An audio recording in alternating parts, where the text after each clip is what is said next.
இந்த எருசலேமுக்காகவும் சியோனுக்காகவும் நான் பக்தி வைராக்கியமா இருக்கிறேன். நான் வைராக்கியம் உங்களை ஆசீர்வதிக்கிறதுக்கு, உங்களை கட்டுறதுக்கு, உங்க தலையை உயர்த்துறதுக்கு, உங்களை மேன்மைப்படுத்துறதுக்கு அவர் வைராக்கியமா இருக்கிறார். ஆலயம் எப்ப கட்டப்பட்டது? சாலமோன் காலத்தில் அந்த ஆலயம் கட்டப்பட்டிருந்தது. அந்த ஆலயம் ஃபுல்லா என்ன பண்ணுச்சு? உடைச்சு தவச்சுட்டானுங்க. எதிரிகள் வந்து ஆலயத்துல இருக்கிற தங்கத்தை எடுக்கிறதுக்காக ஆலயத்தை ஒரு கல்லின் மேல் கல் இல்லாம எடுத்துட்டாங்க.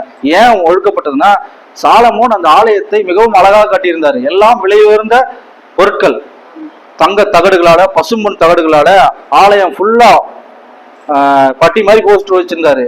எல்லாம் கேதுரு மரம், லிபனோனின் கேதுரு, விலை உயர்ந்தது. இப்போ ஆலயத்தை அடிச்சு உடைச்சா நிறைய திருடலாம், அதனாலதான் ஆலயத்தை அடிச்சானுங்க. அப்படிப்பட்ட அந்த ஆலயம் முடிஞ்சு போச்சு, எருசலேம் ஆலயம். ஆனா அந்த ஆலயத்தை கட்டணுங்கிறது தேவனுடைய வைராக்கியம். நான் சொல்றேன், எருசலேமுக்காகவும் சியோனுக்காகவும் தேவன் மகா வைராக்கியமா இருந்தது போல உங்களை கட்டி எழுப்புவதிலே வைராக்கியமா இருக்கிறார்.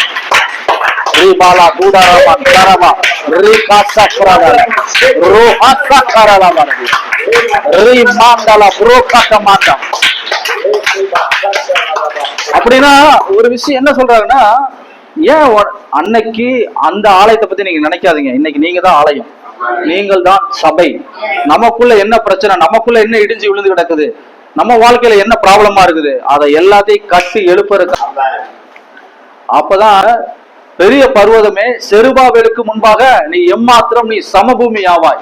செருபாபேல் கையில் இருக்கிற தூக்கு நூலை என் கண்கள் அழகாய் பார்க்கிறது. இந்த எருசலேமுக்காகவும் சியோனுக்காகவும் நான் பக்தி வைராக்கியமா இருக்கிறேன். நான் வைராக்கியம் உங்களை ஆசீர்வதிக்கிறதுக்கு, உங்களை கட்டுறதுக்கு, உங்க தலையை உயர்த்துறதுக்கு, உங்களை மேன்மைப்படுத்துறதுக்கு அவர் வைராக்கியமா இருக்கிறார்.